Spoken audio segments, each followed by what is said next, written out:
बंधु माने आजिर एही कार्यक्रम को आपण मानकु स्वागत। आजिर एही कार्यक्रमटी कुंभ राशि व्यक्ति विशेष मानक पई बहुत गुरुत्वपूर्ण अटे। एही भिडियोटी कुंभ राशि व्यक्ति विशेष मानक पई बहुत खास हेबाकु जाउछि, कारण 2026 मसीहार आरंभरु ही आपणक जीवन रे एक धमाका हेबाकु जाउछि, जहा आपण केबे कल्पना मध्य करि परिबे नाही। किंतु एहा पछरे कोन कारण रहिछि से विषय आजिर एही भिडियो रे आमे माने विस्तार भाबरे आलोचना करिबा। तेबे बंधु माने गोटिए वर्ष रे 120 दिन एपरि होई थाए जेतेबेले देवगुरु बृहस्पति बक्री होई थांती, अर्थात रेट्रोग्रेड होई जाय थांती।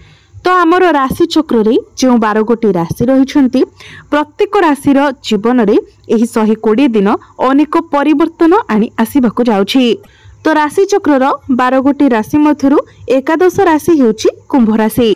तो आजिर एही भिडियो रे आमे माने कुंभ राशि उपरे चर्चा करिबा। तो एही जो 120 दिन रहुछि जेतेबेले कि देवगुरु बक्री हेउछंती, एही 120 दिन आपणक पई किपरि रहिबो, आपणकु देवगुरु बृहस्पति किभଳି फल प्रदान करिवे, आपणकु केते मात्रा रे शुभ फल प्रदान करिवे एवं केते मात्रा रे अशुभ फल प्रदान करिवे। एही 120 दिन मध्यरे आपणक जीवन रे कोन सब घटना घटिबो, केउ सब क्षेत्र रे देवगुरु बृहस्पति आपणक पई परिवर्तन आनिबे। तेबे 11 नवेम्बर 2025 रु नै 11 मार्च 2026 मध्यरे जो समय रहिला, एही समय आपणक पई बहुत गुरुत्वपूर्ण हेबाकू जाउछि। तेबे बंधु माने सर्वप्रथमे आपण माने जानि नेबा उचित जे बक्रीर अर्थ कोन। आपण माने जानि रखिबा उचित जे जेतेबेले कोनोसी शुभ ग्रह बक्री होई थांती सेतेबेले तांकर शुभत्वरे वृद्धि होई थाए। देवगुरु बृहस्पति हेउछंती सबुठारो अधिक शुभ ग्रह, गुरु हेउछंती आशीर्वादर ग्रह। किंतु आउ गोटे गुरुत्वपूर्ण कथा हेउछि गुरु आपणकर केउ भावरे बक्री हेउछंती एवं केउ सब भाव उपरकू गुरुंकर दृष्टि रहुछि। सेही अनुसार मध्य गुरु आपणकु शुभ फल प्रदान करिथांती एवं अशुभ फल मध्य प्रदान करिथांती। तो बंधु माने आसंतु आमे विस्तार भाबरे जानिबा जे एही जो 120 दिन रहुछि 11 नवेम्बर रु नै 11 मार्च पर्यंत आपणक जीवन रे कोन सब परिवर्तन आसीबाकू जाउछि। सेथि पई आपण माने भिडियोटी को स्किप न करी शेष पर्यंत निश्चय देखंतु एवं भिडियोटी को लाइक करी चैनलटी को सब्सक्राइब करि दियंतु। कमेंट बॉक्स रे भक्ति एवं श्रद्धार सहित जय श्री जगन्नाथ जय मां लक्ष्मी निश्चय लिखंतु। तेबे बंधु माने आपण माने जानि रखिबा उचित एही भिडियो रे आमे माने जे ज्योतिष चर्चा करूछे ताहा आपणकर जन्म राशि उपरे आधारित अटे। आपणक जीवन रे 100% कोन घटना घटिबो ताहा आपणकर जन्म कुंडली उपरे निर्भर करे। एहा केवल ग्रह मानकर गोचर फल अटे, जहा प्रत्येक व्यक्ति विशेष मानक जीवन रे किछि ना किछि प्रभाव पकाई थाए। तो एबे असंतु जानि नेबा बक्रीर अर्थ कोन।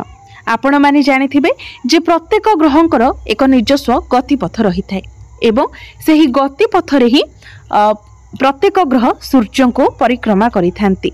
किंतु जेतेबेले सूर्य एवं सेही ग्रहंक मध्यरे पृथ्वी चली आसी थाए एवं पृथ्वी सेही ग्रहंक ठारू आगको चली जाई थाए, सेतेबेले आमको एपरि प्रतीयमान होई थाए जेमिति सेही ग्रहटी बक्री होई जाइछंती, ओलटा चालुछंती।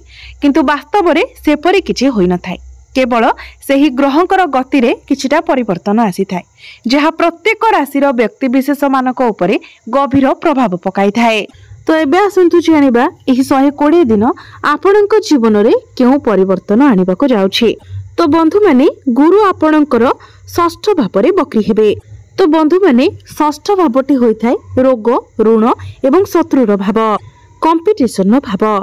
तेबे गुरु जो भावरे बक्री होई थांती सेही भाव सह जड़ित कार्य गुडी को गुरु संपूर्ण कराई थांती एवं सेही कार्य रे आपणको अधिक ग्रोथ मध्य देई थांती।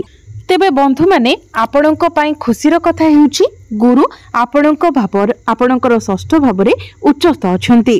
तो गुरु एठारे आपणको शुभ फल प्रदान करिवे। जदि पूर्वरु आपणकर कोनोसी कोर्ट कचेरी मामला लागि रहितिला, आपण कोनोसी कोर्ट कचेरी मामला रे फसी रहितिले, तो आपण सेथिरु बाहरी आसीबे।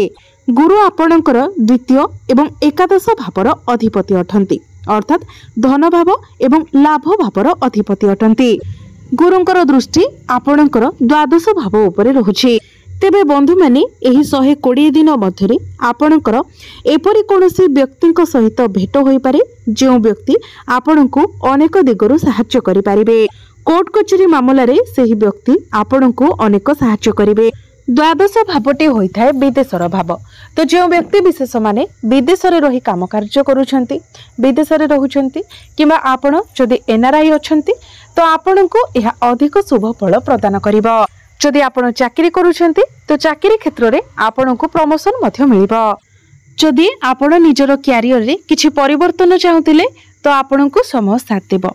जदि आपण हॉस्पिटल लाइन रे काम करूछंती, कोनोसी मेडिकल काम आपण करूछंती किंबा जदि आपण इंपोर्ट एक्सपोर्ट रो काम करूछंती, मैन्युफैक्चरिंग रो काम करूछंती तो एही सब क्षेत्र रे बकरी गुरु आपणको अधिक शुभ फल प्रदान करिवे। एही सब क्षेत्र रे आपण ग्रोथ देखिबाको पाइबे।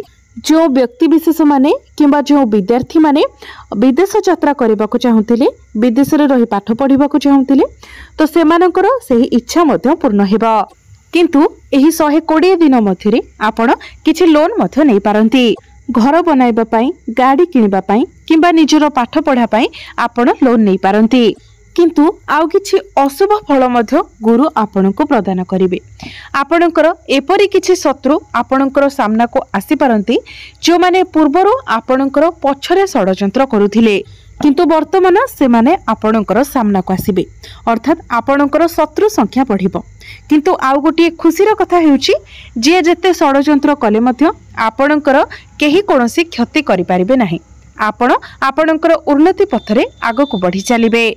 3 डिसेंबर को जेतेबेले मार्गी गुरु आपणकर पंचम भाव को प्रवेश करिवे सेतेबेले आपणकर समस्त शत्रु मानकर विनाश हेबो, अर्थात आपणक विरुद्ध रे काहार भी कोनोसी षडयंत्र काम करिबो नाही। 3 डिसेंबर रु नै 11 मार्च पर्यंत गुरु आपणकर पंचम भाव रे गोचर करिवे। एहा ही हेउची आपणक पई सबुठारु बड़ परिवर्तन, जहा आपणको केवल शुभ फल ही प्रदान करिवो। एहा आपणकर संतान मानकु नेकी अधिक शुभ फल प्रदान करिवो। आपण आपणकर संतानक तरफरु कोनोसी खुशी खबर पाई पारंती किंबा जो माने संतान सुखर कामना करुथिले सेमानकु एही समय मध्यरे संतान सुख प्राप्ति हेबार मध्य अधिक संभावना रहुछि। आपणकर क्यारियर रे आपणको प्रमोशन मिलिबा किंबा अचीवमेंट मिलिबा मध्य एही 3 डिसेंबर परे अधिक संभावना रहुछि। कारण गुरु जेतेबेले आपणकर पंचम भाव रे बकरी हेबे तो गुरुंकर दृष्टि आपणकर एकादश भाव, आपणकर प्रथम भाव एवं आपणकर नवम भाव उपरे रहिबो। तो 3 डिसेंबर परे आपणकर भाग्य प्रबल हेबो। भाग्य बल रे आपण प्रत्येक क्षेत्र रे सफलता हासिल करिवे। अल्प परिश्रम रे आपणको अधिक सफलता प्राप्ति हेबो। जो कार्य गुड़िक आपणकर अटकी रहितिला तो सेही कार्य गुड़िक आपणकर आगको बढ़िबो, कार्य रे संपूर्णता आसीबो। 3 डिसेंबर परे आपण कोनोसी प्रॉपर्टी रे डील करि पारंती, नूतन गृह निर्माण करि पारंती, नूतन यानवाहन किना किणी करि पारंती किंबा घर को कोनोसी लग्जरियस जिनिस आनि पारंती। जो माने टीचर अछंती, जो माने पब्लिक डीलिंग रो काम करूछंती, जो माने कंस्ट्रक्शन रो काम करूछंती, मैनेजमेंट रो काम करूछंती, जदि आपण डॉक्टर अछंती, किछि एपरि कार्य आपण करूछंती जेंतरे आपण को कंसल्ट करबा को पडुछि तो 3 डिसेंबर परे ए सब क्षेत्र रे आपण को अधिक सफलता मिलिबा को जाउछि। बंधु माने पूर्वरु आपणकर प्रेम जीवन रे अनेक समस्या देखा देउथिला, आपणक भितरे बारंबार डिस्टर्बेंस हेउथिला, किंतु 3 डिसेंबर परे आपण आपणकर प्रेम जीवन रे सुधार देखिबा को पाइबे। आपणक मध्य रे संपर्क बहुत भलो रहिबो, अंडरस्टैंडिंग बढ़िबो, भलो पाइबा बढ़िबो। आपणकर प्रेम विवाहर रूप मध्य नै पारे। आपण दुई जण मिसी केवाडे बुलिबाकू जाई पारंती। बंधु माने 3 डिसेंबर को गुरु आपणकर पंचम भाव को गोचर करिवे। गुरुंकर दृष्टि मध्य समस्त शुभ स्थान गुड़िक उपरे रहिबो। नवम भाव, एकादश भाव एवं आपणकर प्रथम भाव। तो 3 डिसेंबर परे आपणकर कुंडली रे राजयोगर निर्माण हेबाको जाउछि, अर्थात आपणको प्रत्येक क्षेत्ररु शुभ फल मिलिबाको जाउछि। ता आपणकर स्वास्थ्य रे हेउ, प्रेम जीवन रे हेउ, वैवाहिक जीवन रे हेउ, आपणकर व्यापार वाणिज्य रे हेउ, कैरियर रे हेउ, भाग्य रे हेउ, प्रत्येक क्षेत्र रे आपण शुभ फल देखिबाको पाइबे, उन्नति देखिबाको पाइबे। तो आपण जहाँ भी प्लानिंग करिसेंती जदि आपण किछि भी करबा को चाहउछंती तो 3 डिसेंबर परे आपण निश्चित भाबरे ताहा करि पारंती कारण सेथिरे आपण को सफलता मिलिबो। 2026 मसिहार आरंभ ही आपणक पई बहुत अधिक शुभप्रद हेबाकु जाउछि। विद्यार्थी माने आपण 2026 मसिहार आरंभ रु ही कोनोसी फॉर्म फिलअप करि पारिबे, एडमिशन नै पारिबे। जदि 3 डिसेंबर परे आपणकर किछि एग्जाम अछि तो एग्जाम मध्य आपणक पई बहुत भलो रहिबो। बंधु माने आपणक पई आउ गोटे खुशीर कथा हेउछि 2026 मसिहारे आपणक राशि रु शनि 7.5 मध्य समाप्त हेबाकु जाउछि जहा आपणक पई सबुठारु बड़ परिवर्तन हेबाकु जाउछि। तो एबे आसंतु जानिबा किछि उपाय विषय जे उपाय गुड़िक करबा द्वारा आपणको अधिक मात्रा रे शुभ फल प्राप्ति हेबो। तो बंधु माने सेथि पई आपण प्रत्येक दिन हनुमान चालीसार पाठ करंतु एवं प्रत्येक दिन आपण शनिकर बीज मंत्र 108 थर जप करंतु। प्रत्येक दिन आपण गायत्री मंत्र 108 थर जप करंतु एवं प्रत्येक दिन आपण उदित सूर्य को तंबा पात्र रे जलार्घ्य अर्पण करंतु। निश्चित भाबरे आपणको अधिक मात्रा रे शुभ फल प्राप्ति हेबो। तो बंधु माने आपणकर जीवन मंगलमय हेउ एहा ही ईश्वरक निकटरे मोर